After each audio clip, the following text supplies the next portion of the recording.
The U.S. Supreme Court has delivered a blow to civil asset forfeiture. What does this mean for you and me? What's in the news with stories on Houston Bad Boys update, arrested for not saying the pledge, government DNA database, another Houston Bad Boys update, TSA drug smugglers, and a judge ignores the jury. Finally, an Ask Me Anything segment on property rights versus individual rights, best area of study for anarchists, and what motivates me. This episode is brought to you by NordVPN, the easiest, cheapest, and fastest way to get secure and private access to the internet that I've ever seen, and I use it every single day. Also brought to you by Tom Woods' Liberty Classroom, helping you to become a smarter and more informed libertarian than ever before for just 24 cents a day. Welcome to The Lava Flow, channeling the flow of information to the libertarian, anarcho-capitalist, voluntarist, and agorist community. Find us at thelavaflow.com. Here's your host, Roger Paxton.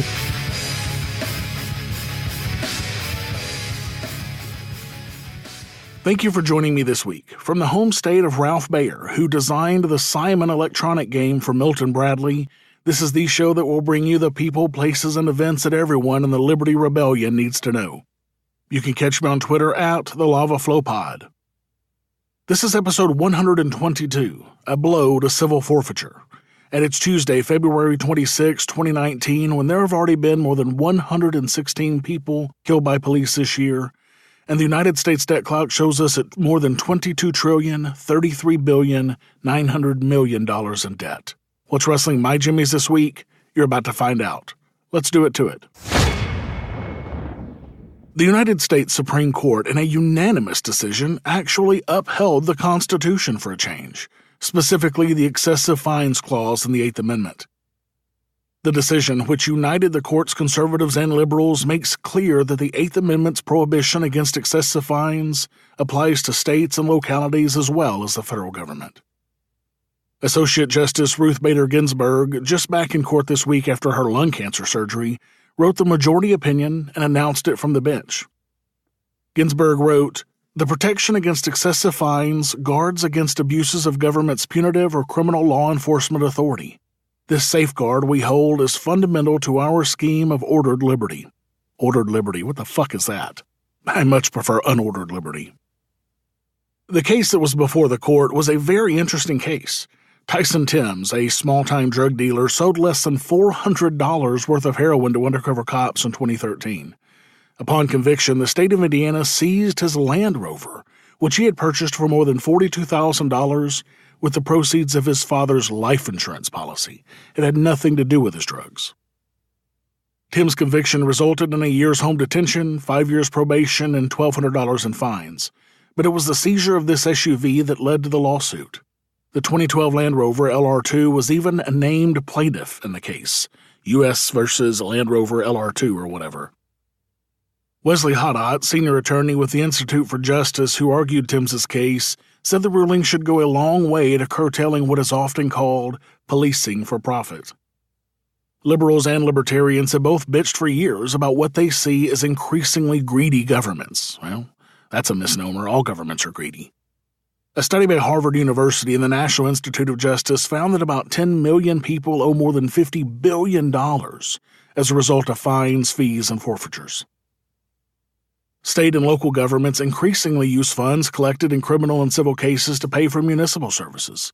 The 100 cities with the highest proportion of revenue from fines and fees in 2017 financed 7% to 30% of their budgets that way, according to the American Civil Liberties Union. The practice often leads low-income defendants further into poverty, crime, prison, and recidivism, the liberal Southern Poverty Law Center and the Libertarian Cato Institute argued in court papers. The American Bar Association noted that nearly two-thirds of prisoners have little prospect of paying the fines and fees after their release. This case came to the Supreme Court from Indiana's highest court, which ruled that the excessive fines clause doesn't apply to the states. Nearly all rights, such as the Second Amendment's right to bear arms for self-defense, have been extended from the Constitution to the states. The right to a unanimous jury verdict under the Sixth Amendment, though, has not. Ginsburg noted that other elements of the Eighth Amendment already are applicable to the states. The amendment states that excessive bail shall not be required, nor excessive fines imposed, nor cruel and unusual punishments inflicted. This is a hugely important decision for reducing theft imposed on people by the states.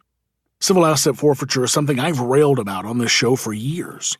Back in September of 2017, I did episode 71 of this show based entirely on the history of civil asset forfeiture. You can listen to that episode at thelavaflow.com/71. Civil asset forfeiture has been running amok in many states, including Indiana, and to finally see the full Supreme Court decide this way is a bit refreshing. I'm glad to see this decision. Yes, I know the federal government is evil and should be stamped down, but while it exists, if it is going to make a decision on cases like these, at least those decisions should reduce harm and hamper out-of-control governments. Yes, I know that is the exception and not the rule, but it doesn't mean I can't be happy to see the exception happen when it does. At the end of the day, this means less theft by our state governments and police forces against you and me, period. Because, let's be honest, just like taxes, civil asset forfeiture is nothing but theft, 100%. I applaud this decision, even while acknowledging the force inherent in the decision due to the guns used by the federal government to enforce its decisions, and the illegitimacy of the Supreme Court as the highest court in the land.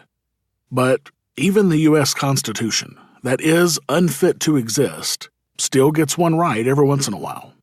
But so does a broken clock, and even a blind squirrel can find a nut. Have you subscribed to the Lava Flow on iTunes or any mobile device yet? Then what's wrong with you? Go to thelavaflow.com/subscribe so you don't miss a minute of the show. And while you're subscribing, make sure to leave me a 5-star rating and review the show to help others find our podcast. thelavaflow.com/subscribe.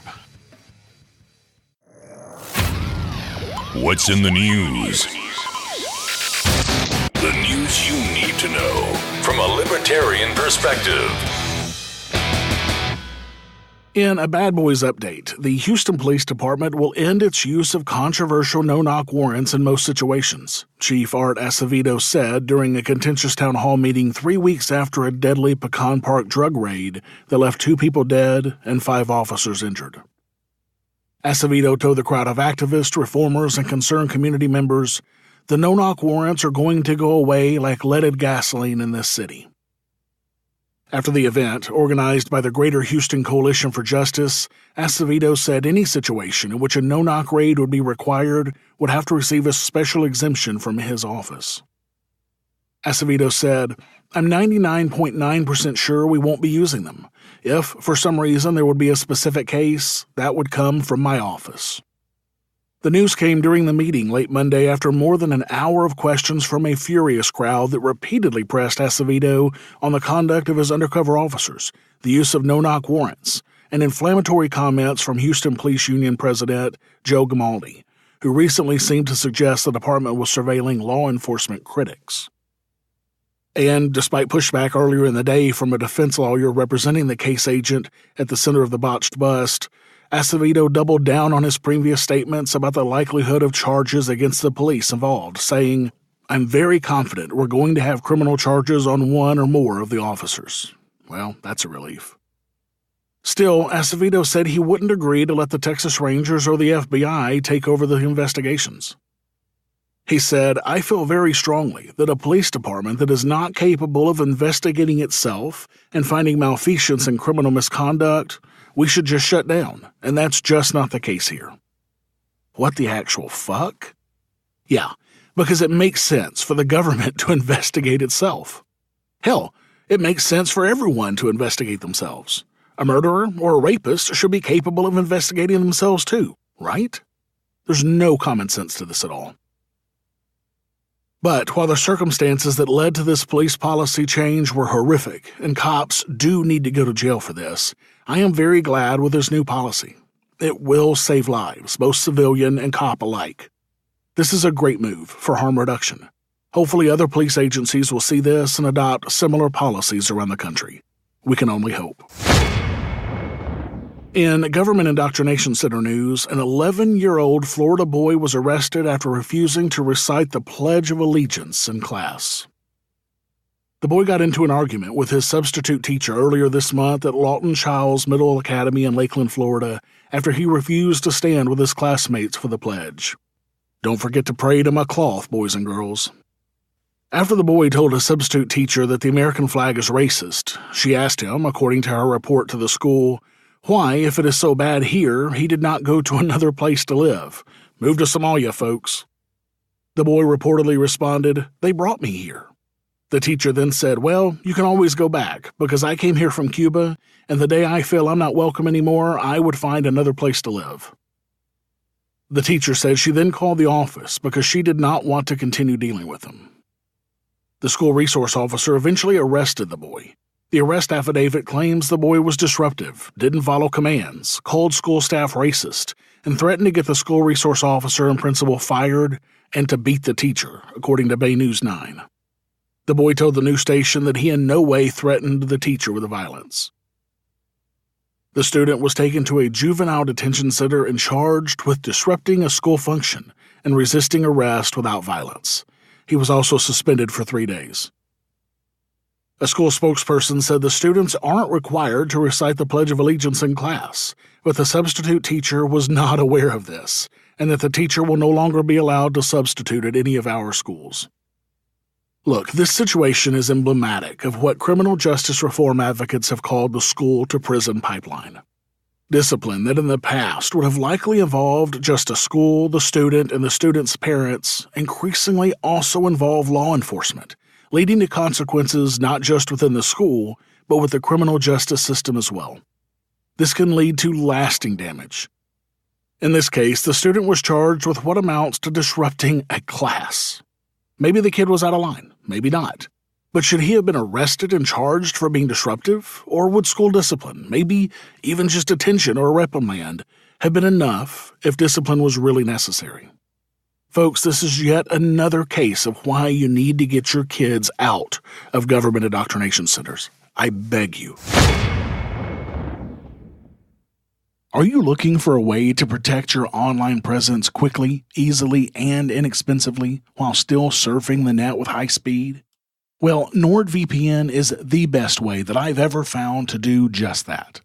With over 2,500 servers worldwide, they cover every continent except Antarctica. But, as they say, that's only because penguins just don't get the internet. They also offer double data encryption, which encrypts data not once, but twice. And they never log what you do and where you go on the internet. Also, NordVPN is fast, the fastest VPN service that I've ever used. They have apps for Windows, Mac, iOS, and Android, so you can protect all of your traffic from all of your devices with NordVPN. Starting as low as $3.29 per month, they're also inexpensive, and they take Bitcoin too. With NordVPN, you can securely access any website from anywhere around the world, safely share files via P2P networks, and enjoy the fastest VPN experience without compromising your online security and privacy. Get signed up for the VPN service that I personally use every time I hit the internet at thelavaflow.com/VPN. Again, that's thelavaflow.com/VPN. In Unreasonable Searches news, a bill introduced in the Arizona State Senate would create the largest DNA database in the country. SB 1475, introduced by Senator David Livingston, a Republican from Peoria, would force a wide range of people to submit their DNA to the state to include in a statewide database. Under the bill's language, anyone whose job requires fingerprinting, anyone who had to be fingerprinted by law, anyone given a court-ordered familiar relationship test, and anyone who dies after the bill would go into effect would be required to submit DNA. According to the bill, the database would be secure, but would be used for law enforcement purposes and legitimate research. Of course, the bill does not specify what legitimate research is supposed to mean. The American Civil Liberties Union of Arizona Policy Director Darrell Hill said, "We believe that collecting DNA samples indiscriminately violates the Fourth Amendment. It violates people's right to privacy. It violates people's right to have their information protected." So much for protection from unreasonable searches and seizures. Unfit to exist. In another Bad Boys update from Houston, the Houston officer Bad Apple, who lied about the informant that led to 2 people being killed, Houston police officer Gerald Goins, had a troubling history of allegations against him. Goins, the undercover case agent in the January 28th Pecan Park raid, had been involved in multiple shootings, racked up a smattering of written reprimands, faced several lawsuits, and is currently accused of fabricating a drug deal, then lying about it in court to win a conviction against a man who has long maintained that he's innocent, according to a Houston Chronicle review of internal police records and court documents. Through it all, the longtime narcotics officer consistently racked up glowing reviews and praise from superiors who called his work impressive, and wrote that he set a good example for new officers in the squad, according to police records. Last month, as Goins lay in the hospital after the gun battle, Chief Art Acevedo praised his courage, describing the 54-year-old sergeant as strong as an ox and tough as nails. Previous allegations surfaced about Goins in at least 2 drug buys, with the officer accused of lying under oath and mishandling drug evidence, and questions arising from his use of a confidential informant. One of those cases, which stems from a decade-old drug bust, is still winding its way through the appeals process, as attorney for 63-year-old Otis Mallett argues that he's innocent and was wrongfully convicted as a result of the case agent's alleged misconduct. 6 years before the bust at Mallett's house, Goins landed in hot water in connection with another drug bust when he was reprimanded for leaving evidence, seized crack cocaine, in his truck for 2 months and failing to tag it. It's very similar to them finding 2 bags of heroin in his car related to this current case. And this is just the tip of the iceberg. As defense attorney Doug Murphy, president of the Harris County Criminal Lawyers Association, said, his trustworthiness is completely in question. If this guy has done this once, he's done it many, many times. And of course he has. I mean, look, this guy was a cop for 35 years doing shit like this. He is the epitome of the bad apple, and he has spoiled the entire bunch. And been given accolades and commendations and promotions for it all along the way. Guys, you know Tom Woods. You know his books. You know his podcast. Now learn what he learned to get where he is today in Tom Woods' Liberty Classroom. Get the equivalent of a PhD in libertarian thought and free market economics online for just 24 cents a day while sitting at your computer or driving in your car. You can get it now at thelavaflow.com/woods. Listening to the audios and watching the videos will load you up with the facts, figures, and other ammunition that you need to feel supremely confident and come out on top when arguing politics or economics with yet another devoted socialist or neoconservative. But I repeat myself. Get a yearly membership to Tom Woods' Liberty Classroom for only $89 a year. Or like me, go for the Masterclass for lifetime access for only $497 and get tons of bonus material as well, including monthly live sessions with Liberty Classroom faculty and 435 audio-video lessons on government and history that Tom created specifically for the Ron Paul curriculum worth $250 alone. Make sure to sign up today at thelavaflow.com/woods to become a smarter and more informed libertarian than ever before.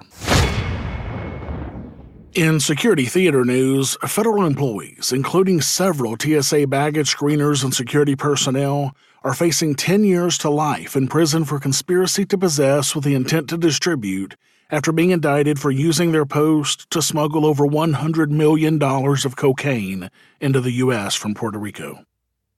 Authorities say as much as 20 tons of cocaine over an 18-year period was smuggled in. They claim a baggage handler in the ring picked up cocaine-filled suitcases at check-in counters and put them into TSA X-ray machines that another suspect cleared. After, the baggage handler then took them to their respective flights, making sure no police or canine units intervened. According to reports, up to 5 smugglers were used in each flight, each carrying as much as 33 pounds of the illegal substance at a time. This comes on the heels of a Homeland Security report that found many of the major U.S. airports do not even have full employee screenings for their employees. Isn't this just typical? The security is so poor that it can be taken advantage of by a few bad apples super easily. Doesn't that make you feel safe? I mean, what if the few TSA agents became radicalized terrorists? They could easily smuggle bombs or guns or anything else they chose onto flights. Who is watching the watchers?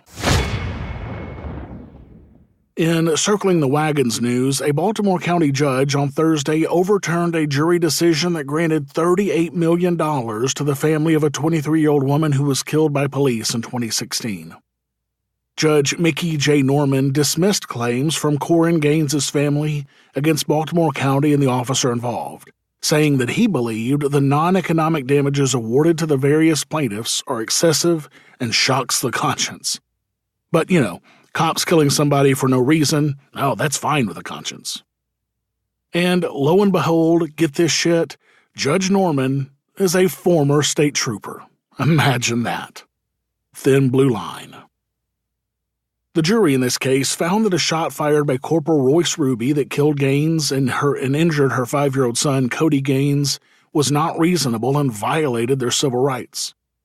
Norman ruled that Ruby should be granted qualified immunity, which protects law enforcement officers from civil liability while in the line of duty. Let's just be fucking blatant about this, Judge, and protect this cop. And get this shit, the cop who killed Gaines was at her residence to serve warrants for failing to appear in court for charges related to a fucking traffic stop. A fucking traffic stop. A completely victimless crime. Jurors in the civil case awarded Gaines' son more than $32 million and her daughter $4.5 million in damages, while Gaines' parents and her estate were given smaller amounts. But Norman also vacated the jury's verdict that Ruby committed battery against Cody Gaines, the 5-year-old son who was also shot, writing, "That injury was unintentional and was the unforeseen consequences of Corporal Ruby's lawful act." Unintentional. Right. Because if I accidentally shot someone, that would be an excuse I could use in court, right? Look, when people like you and I are responsible for every single bullet that leaves the barrel of our guns, while our rulers can hide behind qualified immunity and unintentional and unforeseen consequences, we are being ruled. So much for a jury trial meaning anything in this fucking country if a single man can vacate anything they do just because he wears a black dress and has some authority. Fuck this judge in the neck with $38 million. Exercise your free market muscles by going to thelavaflow.com/support and giving a per episode donation of as little as $1 an episode. Or use Bitcoin. Get exclusive content, rewards, and help the Lava Flow become fiscally neutral while providing you more content. thelavaflow.com/support. Ask me anything. Roger will answer your questions about, anything. Do you have a question for Roger? Email ama@thelavaflow.com or add your question to the latest AMA thread in the Pax Libertas Productions Facebook group. And it's that time again, another Ask Me Anything segment to hopefully winnow down my long list of queued questions. Guys, thank you all so much for participating in this segment with me and by submitting questions.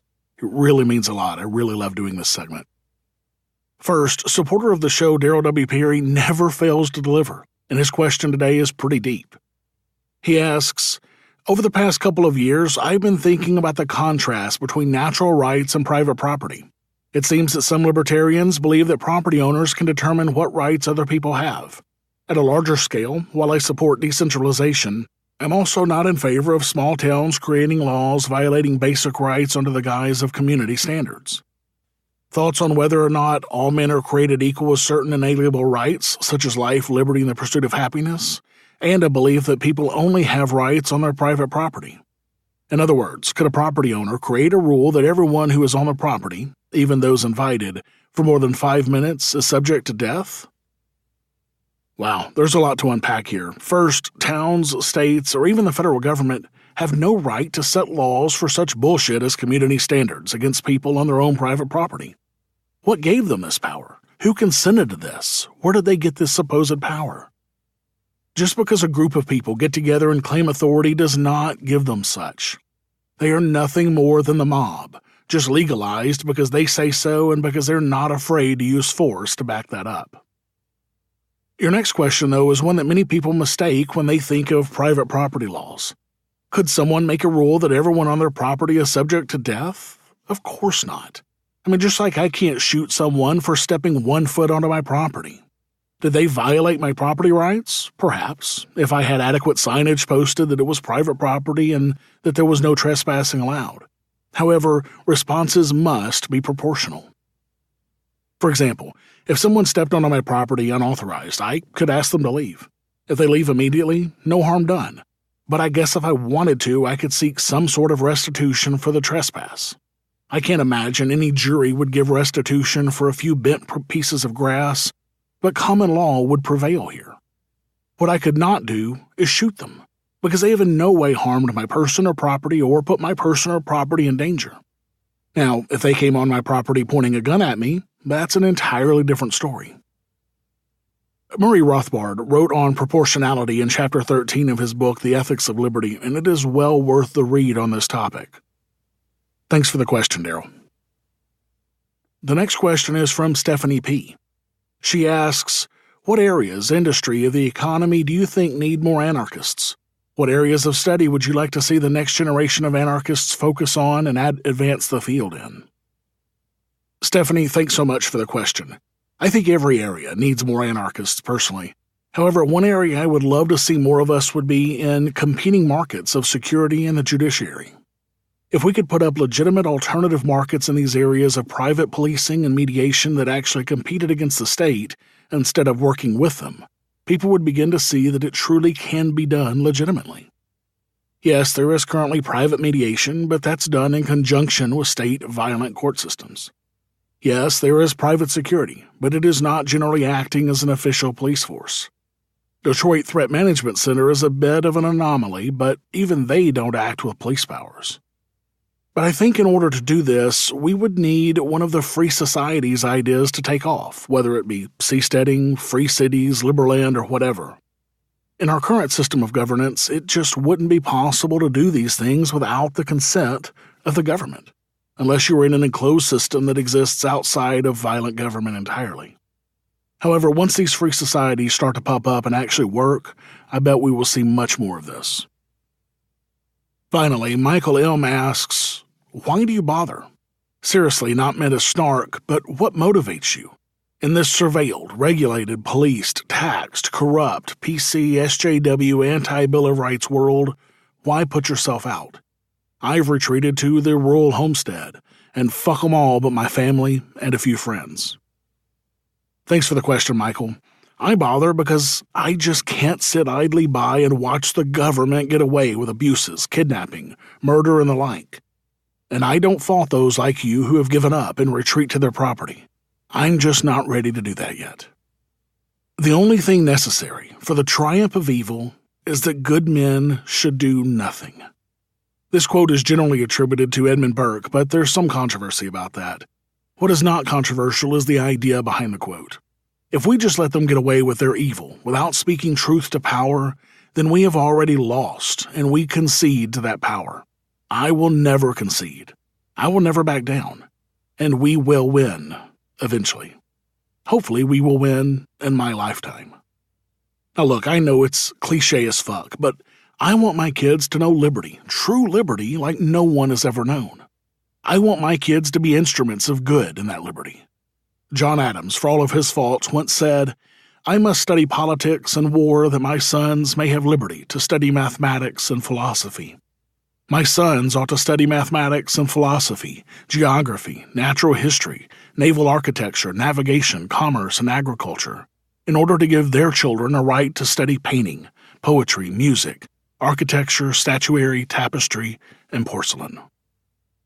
So, in order to give my children the ability to live life on their own terms, in their own way, without interference from someone calling themselves the authorities, I will put myself out there and scream liberty from the rooftops. I will study the evil of government in order to find a way to shut it down for good, so that my children can live without that evil. Again, thank you for all the questions, guys. I really do love this segment of my show. I'll be back in a week or two to answer even more questions that I have in the queue. Once I've got my queue knocked down a bit more, I'll open up the calls for more questions for all of you guys. Thank you for listening to the show this week. As always, I need to thank my favorite bag collector, Jessica, for her help with the show. For the show notes to this episode, where I put links and other information that's been on the show, go to thelavaflow.com/122. I have one new supporter this week. Daniel H. became a $5 per month supporter on Subscribestar, my very first supporter on that platform. Daniel, thank you so much for that. That's a huge help. So thanks to Daniel and all of my awesome supporters, I am at $253 per episode, or 50.6% of the way towards my next goal of $500 per episode. Thank you for all the support, guys, really. Remember, when I hit this next goal, I will be upping the content I bring you from half an hour per week to a full hour. I know you want more content from me, and I want to give it to you. So add your pledge today to help me bring you twice the lava flow that you're getting today. So go exercise your free market muscles at thelavaflow.com/support and giving a per episode donation of as little as $1 an episode using Federal Reserve notes through Patreon, or monthly using Subscribestar, or using cryptocurrencies through Bitbacker. I want to be able to bring you more content soon, so make sure to add your donation today to help make that happen. I have a new Apple Podcast review this week. JC from Anarcho-Coffee said, "The best libertarian podcast for your ears. Roger delivers a fresh take on libertarian issues today. This is the libertarian podcast you need to be listening to while drinking your Rothbard roast from anarchocoffee.com. There's nothing more libertarian than the Lava Flow podcast on the web today. Keep up the great work." Thanks so much, Jay. As I'm writing this, I'm actually drinking my voluntary Valhalla roast and my Voluntarius cup, both purchased from anarchocoffee.com. Thanks so much. And if you have a minute and you want to hear your review read right here on the show, please go to thelavaflow.com/Apple and leave me a rating and a review. All the cool kids are doing it. Thank you to everyone who's left me a rating and a review so far. You guys rock. To all of you who haven't, can you guys help me out and go leave a review for me? Go to thelavaflow.com/Apple to do that now. Until next time, keep striking the root. Thank you for listening to The Lava Flow at thelavaflow.com. Don't miss an episode. Subscribe now at thelavaflow.com/subscribe. This has been a Pax Libertas Productions podcast.